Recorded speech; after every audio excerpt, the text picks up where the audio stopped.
মাতৃ কন্যাৰ ব্লেকমেইলিঙত চৰম সিদ্ধান্ত মেধাৱী ছাত্ৰৰ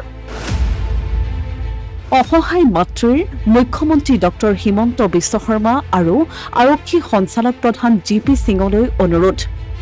মোৰ ল'ৰাক ন্যায় দিয়ক দোষীক দিয়ক কঠোৰৰ পৰা কঠোৰ শাস্তি এই প্ৰতিবেদন দেখিলে আপুনি হয়তো কবলৈ বাধ্য হ'ব সঁচা প্ৰেমৰ পৰিণতি কিমান ভয়ংকৰ হ'ব পাৰে ঘটনা যোৱা 12 মেৰ নিজ বাসগৃহত চৰম সিদ্ধান্ত গোৱালপাৰাৰ সৈনিক স্কুলৰ মেধাৱী ছাত্ৰ পাৰ্থপ্ৰতিম নাথৰ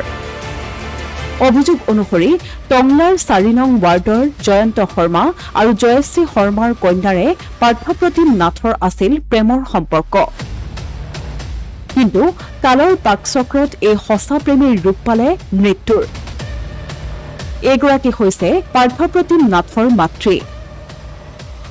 পুত্ৰক হেৰুৱাৰ বেদনাক বুকুত বান্ধি মাতৃয়ে এফালৰ পৰা কৈ গ'ল সমগ্ৰ ঘটনা মোৰ ল'ৰাক চৰম সিদ্ধান্ত ল'বলৈ বাধ্য কৰাইছে মাতৃ জয়শ্ৰী শৰ্মা আৰু তেওঁৰ কন্যাই অভিযোগ অনুসৰি মাতৃ জয়শ্ৰী শৰ্মা আৰু তেওঁৰ কন্যাই মোবাইল যোগে পাৰ্থপ্ৰতিম নাথক কৰিছিল ব্লেকমেইলিং আৰু এই ভয়ংকৰ ব্লেকমেইলিঙৰ জ্বালা সহিব নোৱাৰি অৱশেষত 12 মেত চৰম সিদ্ধান্তৰ পথ বাছি লৈ পাৰ্থপ্ৰতিম নাথে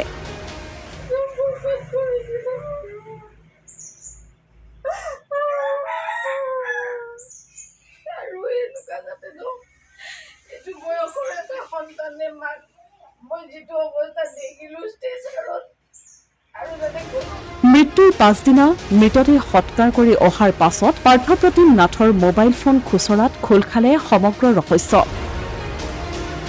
voice message voice recording WhatsApp message সকলো চাই পৰিয়ালৰ লোক থিৰাং হ'ল যে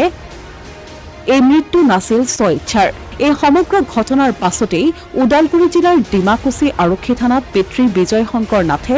মাতৃ কন্যাৰ বিৰুদ্ধে দাখিল কৰিছিল এজাহাৰ কিন্তু পুত্ৰৰ এনে অপমৃত্যুক এতিয়া সহজভাৱে মানি ল'ব পৰা নাই মাতৃয়ে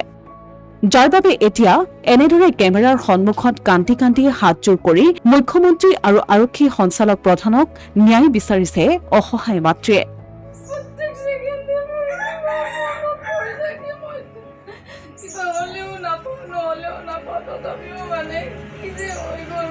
পুত্ৰক মানসিকভাৱে ভাৰাক্ৰান্ত কৰি চৰম সিদ্ধান্তৰ পথ বাছি ল'বলৈ বাধ্য কৰোৱা মাতৃ কন্যাৰ বিৰুদ্ধে কঠোৰৰ পৰা কঠোৰতম শাস্তি বিচাৰিছে পাৰ্থপ্ৰতিম নাথৰ পৰিয়ালে